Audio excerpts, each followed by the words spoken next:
Hey guys, so today I'm going to be making some brown butter chocolate chip cookies. I have my butter in my bowl. I decided not to brown it. It works either way, whether you brown it or melt it. When you brown it, though, it does bring out a richer, nuttier flavor if you do prefer it that way, but just didn't have time for it. It's 8 p.m. in the evening and I want to make my kids some cookies. So I'm just doing this as fast as I can here. So I have my butter here and today I'm actually going to be using coconut syrup as my sweetener. So it will be different from the printable recipe. You also see that I'm eyeballing a lot of things, but I just figured I would take you guys along with the ride and see how these cookies turn out using coconut syrup instead of regular sugar or coconut sugar. Now, because I am using a syrup and it is more liquidy, I'm using 1 stick of butter instead of the 2 sticks that the recipe calls for. So this should be an interesting experiment. When I make it according to my usual instructions, it always comes out perfect. I've never had any issues.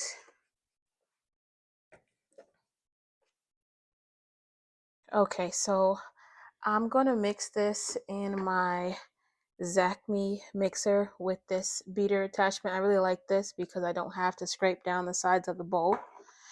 All right, so we have our melted butter and our sweetener in here. I'm really trying to cut back on the processed sweetener, so I'm hoping that this works out. And I have my fresh milled flour today. So this is 300 grams of fresh milled flour, and I'm using 200 grams of einkorn and 100 grams of soft white wheat. And I'm going to go ahead and just add my dry ingredients straight in here with my fresh milled flour. I milled this in my Nutrimill Classic. I would call out the ingredients as I'm putting it in here, but I don't want to say it incorrectly, even though I do basically have it from memory. I don't want to throw anyone off in case I misspeak. All right, so I just put in my salt and I'm gonna put in my baking soda. And I'm just trying to get this done as soon as possible. Yes, I'm putting these ingredients directly into my grain mill bowl, but I really don't mind. So I'm just mixing my dry ingredients together and I'm just gonna sit this to the side. I'm gonna go ahead and get this mixed together in the mixer. Okay, so I'm gonna mix this butter and the coconut syrup. I'm using the Zacme 8-quart mixer. I do have a review of this mixer on my channel.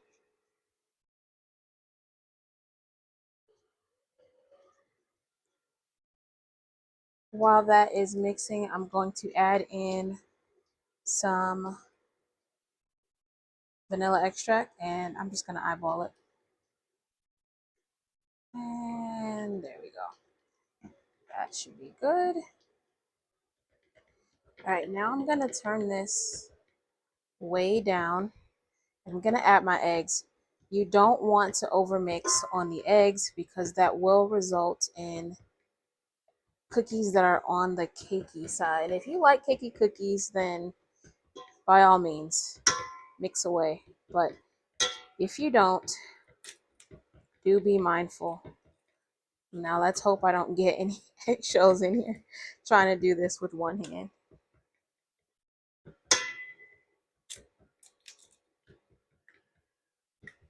All right, so I'm mixing this on a low speed only until it's just incorporated. All right, and I'm gonna go ahead and stop. Okay, I'm now going to add my fresh milled flour and my other dry ingredients. I would typically do this a little bit more gradually, but since I am trying to make this quick and I'm doing this with one hand. Just going to add it in all at once. Okay, so the flour is in. I'm going to start this on low and get that mixed up just until the flour is incorporated. And while that's going, I'm also going to start adding in my chocolate chips because I don't want this to be a long process. I'm just grabbing chocolate chips and putting them in until it looks good. I do have measurements in the printable recipe. And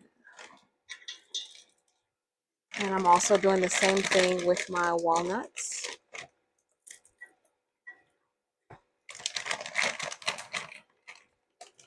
A few more.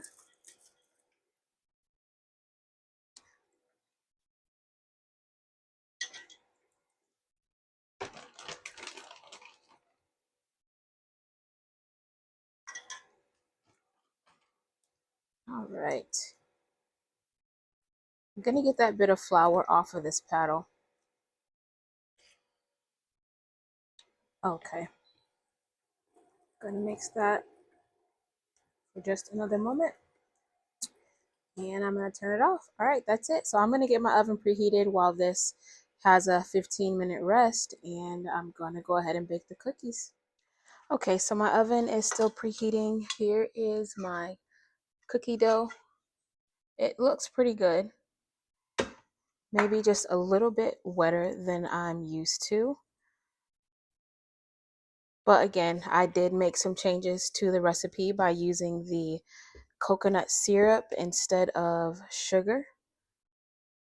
All right, so I'm using this 2-tablespoon cookie scoop to scoop my cookies. It hasn't been 15 minutes yet, but again, I'm in a hurry and my kids are not picky. They're not gonna ask me if I auto-lease the dough. So I'm gonna go ahead and start scooping my cookies.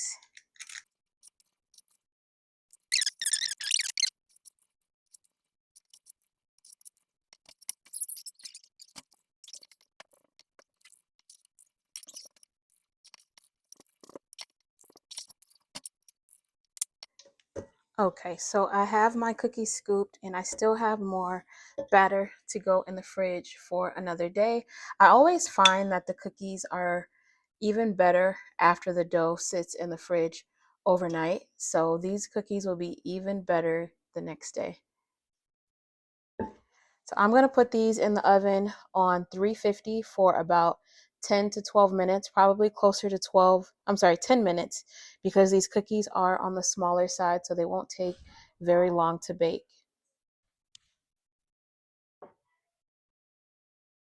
Here is the finished product of the cookies that's still piping hot. I just took it out of the oven. So they did not spread, which is great. So even though the dough was a little bit more wet than usual, it still came out great. They are a bit rounded. I don't know if you guys can see that. So next time I'll have to make sure that after I scoop them that I just press them down a little bit after they're scooped, just to make sure that I get more flat cookies. But I would call this a win. It's coconut sugar has a lower glycemic index than even honey or maple syrup. So I really wanted to give this a try. And I'm very happy with how they came out. The recipe will be linked in the description box down below. And then also, if you want to know how I modified it for the coconut sugar, again, the only thing I changed was I cut the butter in half. And in place of the sugar, I used 175 grams of coconut syrup. If you try this recipe, let me know how it turns out for you. Thank you so much for watching.